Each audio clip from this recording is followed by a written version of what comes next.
son todos momentos donde lo que parecía imposible se vuelve posible y lo que parecía lo establecido se vuelve marginal. De eso se trata. Y por lo menos mientras vivamos una democracia vamos a poder discutir eso. Bueno, Fede, ¿qué tal? Bien, no también como ustedes. ¿Que tenemos tortita? Tanta azúcar, no sé qué va... Estoy en la incómoda situación de no sé si debo comer torta en tu columna o no. Coman. Eso se puede quitar. Tiene tanta azúcar esa torta que te genera un shock. Sí. No sé si Bueno, te aturde o te despeja. siempre es bueno. Pero bueno. Bien, ¿qué trajiste para hoy? ¿Cómo estamos? ¿Todo bien? Estamos. ¿Qué traje? Bueno, pensar alguna cosa... A ver si comparten esta sensación. A ver. Que estamos un poco aturdidos políticamente porque Milei sigue ocupando un centro muy potente, ¿no? Casi que, incluso yo diría, ¿no? Las últimas semanas hasta se ahondó, me parece, la situación donde referentes, hay pocas voces de referentes opositores fuertes o que vos veas que disputan la agenda. Sí. Y en general el gobierno termina de ocupar toda esa agenda. Y entonces eso, por lo menos para los que no nos gusta este gobierno ni este proyecto, bueno, te empieza a aturdir, ¿no? Hay una sensación... Porque hablas solo de él, además. Claro, exactamente. No tenés de quién más hablar, aunque no quieras hablar de Milei, no te queda otra. Y al mismo tiempo, hay otra cosa que tiene que ver con... creo que seguimos pensando a Milei como una novedad. La verdad es que hay un montón de datos para pensar que eso ya que no es tan así, ¿no? Digo, cuando vos ves el elenco, voy a lo obvio, ¿no? Caputo, Sturzenegger, Bullrich. Bueno, no hay una novedad ahí, no hay una repetición, ¿no? Como hay una idea de repetición. Por supuesto que lo dijimos 20 veces y es una verdad, una obviedad, que Milei tiene características así muy, muy particulares, extremas, la forma de comunicar, bla, bla. Bueno, esto ya lo sabemos. Ahora, el gobierno al mismo tiempo es un gobierno de repetición también, ¿no? Sí. Que vende como nuevo un mensaje que es muy viejo. Y eso también me parece que genera por ahí una sensación, ¿no? Como de algo de un retorno permanente, de esas mismas ideas, de esos mismos personajes, de esos mismos planteos, con un envoltorio un poco más novedoso que se está configurado a partir de, pues, qué sé yo, las ideas anarcocapitalistas, el personaje de Milei en sí mismo, y todo eso reviste cierta novedad. Yo creo que hay que hacer el ejercicio de no olvidarse que cuando vas a los fundamentos del gobierno, a los personajes más relevantes, esa novedad se vuelve, insisto, una repetición de otros momentos. Ahora, y cuando empezás ¿y por qué terminamos hablando del Gordo Dan? ¿Viste? Porque al final cuando tenés que buscar la novedad, ¿qué parece? El Gordo Dan, bueno, está bien. Adorni, bueno, está bien. Sí, ahora, yo no me olvidaría que hay un trasfondo que es muy pesado, ¿no? De repetición de elencos, de repetición de ideas, de repetición de búsquedas de a dónde conducir a la Argentina. Esto, por lo menos de la dictadura para acá, lo vimos varias veces, ya hicimos alguna columna, ¿no? Pensando a Milei también como algo que está muy emparentado a Macri, a Menem, las Emes. A las Emes, a Martínez de Oz, ¿no? A la dictadura. Bueno, hay otra novedad por ahí, respecto no de la dictadura, pero de las otras experiencias neoliberales, que es, y que estos días apareció más, tal vez, que es este integrismo católico de Villarroel, ¿no? Esa es una novedad también, como el Gordo Dan. ¿Integrismo católico? Bueno, sí, la etiqueta que quieras poner más o menos, esa es una posible. Digo, Villarroel vinculada a los valores católicos, a los valores de un nacionalismo de derecha o de extrema derecha. Con eso digo integrismo católico. No, te lo pregunté porque no sé bien a qué te referís. Bueno, eso tiene toda una tradición en Argentina, claro. Digo, cuando decimos, ¿por qué a nosotros nos gusta discutir nacionalismo? Y abramos a caja, porque nacionalismo no es que decir nacionalismo y listo. Por en Argentina eso puede querer decir cosas antagónicas. Claro. ¿Sí? Entonces, nacionalista también era Lugones proclamando la llegada de la espada, ¿no? Y los milicos al poder en la década del 30. Eso también era nacionalismo. Bueno, ese nacionalismo es más vinculado a ese integrismo católico que no fue parte del peronismo, que se lo sacó encima muy rápidamente, antes incluso de la llegada al poder en el 46, pero que tiene una tradición argentina. Digo, Videla también se decía nacionalista occidental y cristiano, ¿sí? Pero hay una tradición ahí, que Villarroel recupera. Esa es una novedad, pero Villarroel no es la presidenta, Villarroel no es un elemento, por eso te digo, está el Gordodán, está Villarroel, hay ciertos elementos de, entre comillas, de novedad en un marco de repetición. Pero a veces me parece que también, para no seguir hablando de Milei y qué sé yo, pero para seguir entendiéndolo o ver de qué se trata esta etapa, por ahí hay que dejar de hablar de Milei y hablar de alguna otra cosa. Hay algo un enfoque que a mí por lo menos me parece interesante y creo que también conecta con algo que sentimos todos, que es que en este momento las ideas de un nosotros muy amplio, ¿sí? Están en retroceso. Hay una sensación, ¿no? Como que la calle, por decirlo así, ¿no? La gente tiene ideas distintas. O hay una mayoría de ideas que están vinculadas más con con el libre mercado, con que cada uno pueda hacer lo que quiera, con que está bien que las empresas cobren lo que quieran, que está mal que el Estado intervenga, etcétera, etcétera. Bueno. Y entonces sobre eso se hace un análisis muy rápido y muy desalentador, que lo hicimos, creo que también pasó sobre todo al principio del gobierno de Milei, que es la idea de, bueno, ¿será que una mayoría de argentinos se convirtió a esas ideas? Entonces de pronto tenemos una transformación. Nosotros creo que venimos desarmando esa tesis y ahora doy una vuelta más sobre eso. Creo que una forma de pensar esos movimientos de lo que la gente tiene en la cabeza, de las ideas que circulan, es pensar lo que hay momentos que algunos callan y otros hablan. O algunos hablan más fuerte y otros hablan más despacito. No hay tal cosa como unas metamorfosis violentas de la sociedad que de pronto cambia su esencia, cambia sus ideas radicalmente. Eso es más lento, es más despacio. Pero sí lo que hay son momentos donde algunos discursos están habilitados y otros menos, otros no directamente, o donde se dan ciertas pujas. Para repasar rápidamente, cuando volvió la democracia, la idea de la democracia, de la libertad en el sentido político, la idea de recuperar, ¿no?, un ejercicio de debate, era como lo que estaba, era el sentido del momento. Eso no quiere decir que no había nostálgicos de la dictadura en el 84, en el 85, lo sabía, pero no estaban habilitados a hablar mucho, o sus ideas no coincidían, ¿sí?, de forma muy plena con lo que pasaba o con lo que la sociedad más o menos hacía circular en esos momentos en términos políticos, pero también culturales y demás. Durante todos los largos años 90 y principios del 2000, había una idea muy vinculada a que el Estado ya no tenía que ocupar un lugar importante y que había que liberar la fuerza del mercado. Y eso impregnaba una serie de ideas. ¿Existía gente que la contradecía eso? Seguro, existían, ¿sí? Gente que pensaba otras cosas. Ahora, la verdad que no solo que eran menos, sino que sus voces se escuchaban menos, impactaban menos, parecía más viejo y el otro parecía más nuevo. Es un terreno de lo discursivo. Yo siempre me acuerdo, y lo repito, que es que fue muy marcado como en el 2001, antes de la crisis del 2001 y después, con una diferencia de meses, antes de que estallara la crisis, seguía en la sociedad la idea de que no había otra forma de gestionar la economía de un país, que no había otra manera más que aliarse con Estados Unidos, más que ajustar, y bueno, los jubilados no pueden llegar a final y tienen que ir con los hijos, y es así. La convertibilidad parecía sellada en piedra. Claro.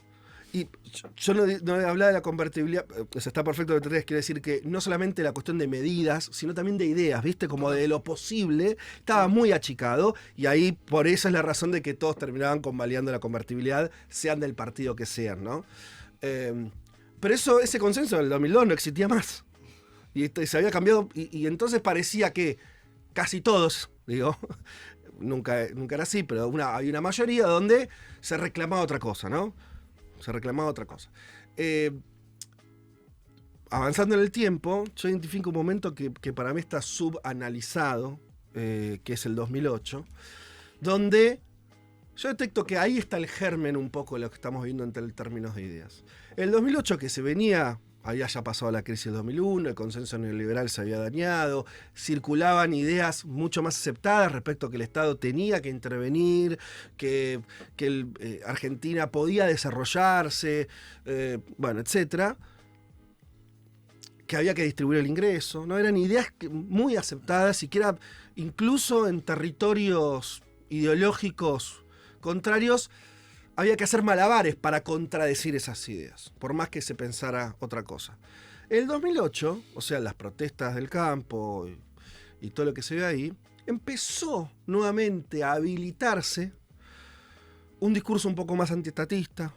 Che, el que produce es el que tiene que llevársela, ¿no? El Estado. Impuesto, bueno, pero hasta acá. Con la mía, apareció con la mía. Sí, y apareció también un discurso identitario de otra imagen del país, ¿no? Cierto debate de qué es la nación, Sí. ¿no?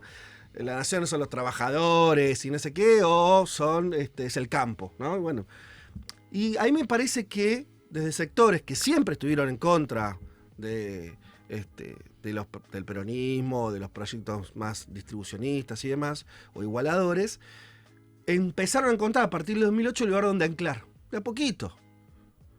Eso quedó medio tapado, porque después el kirchnerismo se recupera de la derrota del 2009 y ensaya toda una serie de medidas que conocemos, no vamos a repetir, y de legitimación política, se muere esto en el 2010, el bicentenario antes de eso, después la reelección de Cristina, y queda opacado eso, ¿no?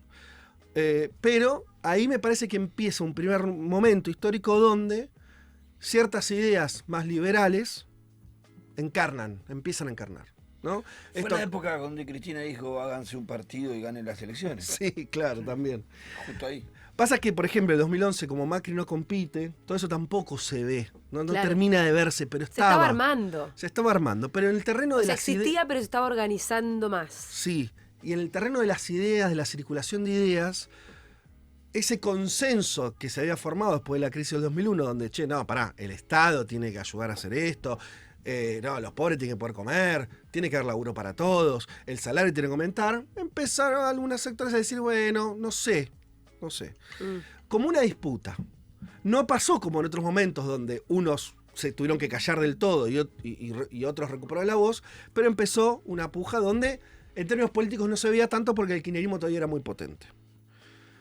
Pero si ves la elección del 2015, y reforzando esto, la elección del 2015, ese Macri, que tiene que aceptar una serie de ideas contrarias, que todos sabemos que ahora que era solamente una simulación, porque el propio Macri lo expresó así, ¿no? Dijo, sacar lo que está bien, no vamos a... Lo decía ahí, pero después empezó a decir, tendría que haber hecho todo más rápido. Por eso digo que era una simulación o un reconocimiento de límites, ¿sí? Para Sí. no ponerlo solamente una cuestión infamante. Sí, reconocimiento de límites democráticos y republicanos y de consenso Y de político. época, ¿no? Y sociales, y más que eso, Sí. ¿no? Digo, llegó hasta decir que fútbol para todos no se podía tocar. Claro. Digo, ¿entendés lo que te quiero decir? Como había una serie de cuestiones que en 2015, a pesar de que desde el 2008 estaba surgiendo una crítica a esas ideas y empezaban claras socialmente, todavía era ese terreno. Pero el 2008, cuando yo digo que es subanalizado, también es subanalizado también como un límite a lo que podían avanzar las ideas del peronismo, de la nacionalismo popular, del kirchnerismo. También le marcó el límite. Por eso Scioli en el 2015, que también era un límite del otro lado. ¿Por qué digo esto? Porque después del 2008, por ejemplo, no se pudo discutir más las retenciones. No. Quedó No. vedado. Incluso muchos aspectos. Fíjate que todas las peleas grandes se pierden. Las pierde el kirchnerismo, la reforma judicial, la ley de medios, ¿sí? Después del 2008, ese gobierno fue muy activo en términos ejecutivos, modificó leyes, AUH, matrimonio igualitario, Y YPF, del otro lado pero... estaba la idea del vamos por todo, que se la achacaba el vamos por todo. Claro, pero sobre las grandes batallas empezaron a encontrar un límite muy claro, porque era un límite que la sociedad había puesto, o una parte de la sociedad, en el 2008. ¿No? Digo, como contra el campo no, el Estado tiene que tener límites, la acumulación política Todos somos el excesiva es campo. mala. Todos somos el campo. Bueno, entonces, empezás a tener un empate, una situación de empate ahí, ¿no? En el terreno de las ideas. Y ya viniendo para acá, el gobierno de Macri va corriendo también ese límite, por más que empezó esa campaña en el 2015 muy respetuoso de lo que había avanzado el discurso más progresista, inclusivo, popular del kirchnerismo, del peronismo. Discursivamente Macri lo contiene y después en su gestión, ¿no? Y va intentando correr los márgenes. Pero después viene el gobierno de Alberto Fernández. Y ahí me parece que a un punto que es esta última experiencia de gobierno es la que, como saldo, termina de vuelta inhabilitando ciertos discursos, ¿no? Por lo cerrado del gobierno, etc. Que nos dan la sensación esta de, bueno, la sociedad giró a la derecha, todo el corpus teórico, ideológico, conceptual de ese peronismo kirchnerista hoy no le interesa a nadie, ¿no? Empieza a instalarse esa idea. Sí. Yo lo que digo acá son dos cosas.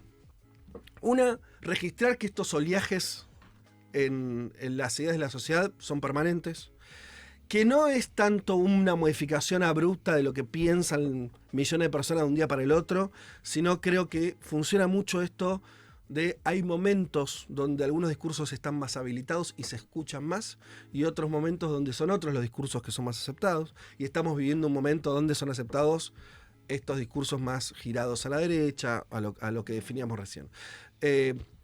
Entonces, bueno, ¿qué hacer frente a eso? Yo creo que primero dar cuenta de que esa situación es una situación que siempre está cambiando, que siempre se está modificando, que nunca es estática. Que hay momentos donde hay que bancarse a ser minoría. Ujú. Aparente minoría. Porque estoy hablando del terreno de las ideas, del terreno de...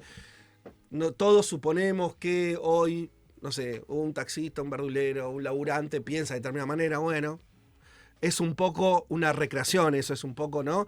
Pero hay momentos políticos que son más negativos y hay que bancarse que tus ideas no conecten necesariamente con lo establecido. No por eso cambiarlas, ¿no? Porque a veces parecería que hay que cambiar las ideas para que conectar con lo establecido. Claro, y yo diría, no solo no cambiarlas, sino no buscar atajos. Ahí está, lo de los atajos. No buscar atajos, porque hay momentos que son así. Hay momentos que son así. De hecho, lo único que yo aprendería de este movimiento libertario que terminó con Milei la presidencia es que todo ese grupo, me refiero al grupo más de Milei, olvídense ahora sí de Caputo, Bullrich, que está en el PRO, el grupo mileísta se bancó un momento, muchos años, de que esas ideas parecían minoritarias, ¿no? Entonces, yo Sí, lo casi único... no te digo prohibidas, pero... En el caso de Milei no, porque hasta hace algunos años marchaba con los camioneros y tenía otro discurso distinto al que tuvo en la campaña, pero en el caso de Villarruel y un montón de otros miembros del gobierno, sí, yo creo. Sí, igual Pitu, él podía estar como ya en una protesta, pero en el momento que escribía sus libros, que discutía política con Esper, digo, lo que circulaba en ideas Liberales. extremadamente liberales, y ahí hubo un laburo de bancarse esa situación, no de cierto ostracismo. Yo no digo que haya que hacer ningún ostracismo, ni retirarse a pensar, no, solamente digo que son momentos donde justamente para poder dar cierta disputa tenés que pararte en el lugar que tenés. Por eso los atajos son malos. Por eso desde acá criticamos tanto cuando se critica el progresismo. ¿Sabes por qué? Porque no vienen por el progresismo, vienen por todas esas ideas. Sí, claro. Vienen por el peronismo, vienen por todo eso. Entonces, por eso, ojo con los atajos, porque... Y ojo con querer identificarse un poco con lo que está de moda para ver si ganas por ahí, ¿no? Exacto. Porque Sí. vas a terminar o demasiado parecido Exacto. o te siendo van a morfar nada. igual. Viste O que siendo acá... nada. Exactamente. No, Acá con eso venimos- no son ni chicha ni limonada. Claro, es, lo chicha que, ni limonada, nada. es lo que le pasa a algunos que se quieren parecer y para eso tenés, si vas a tener la primera marca o la original, ¿para qué votar otra cosa? Sí, No, eso. Hay una nota muy linda hoy de María Esperanza Casullo en el diario AR que se llama Bailar arriba de un elefante, Ajá. donde habla de una película italiana. No voy a explicar todo porque voy a contar toda la nota y está buena leerla. Pero básicamente su conclusión, creo que en parte también se parece a esto. Hay momentos donde hay que sobreponerse a las situaciones, apostar a hacer más que seguir también diagnosticando, quiere decir como, bueno, plantarse, volver a pensar fuera de lo establecido, ¿no? La idea de bailar arriba del elefante también va a decir, bueno, mirá, por ahí estamos en una situación que es medio desastrosa, donde mirás o no camina, o te proponen proyectos horribles. Bueno, es un momento de también volver a recrear la propia utopía, digo, inevitablemente. Sí. El propio proyecto, ¿no? Utopía tiene por ahí una carga de lo imposible. Justamente, lo que parece imposible en algún momento deja de serlo. De hecho, la historia de las ideas que acabo de contar en 3 minutos son todos momentos donde lo que parecía imposible se vuelve posible y lo que parecía lo establecido se vuelve marginal. De eso se trata. Y por lo menos mientras vivamos una democracia vamos a poder discutir eso. Entonces me parece que es un momento para pensar en ese código, que me parece además que es un código que tiene 2 o 3 cuestiones interesantes. Una que mira para adelante, otra que se caga un poquito en andar midiendo todo el tiempo el... ¿Cómo sería? Lo que garpa. Sí, exacto. No podemos vivir así.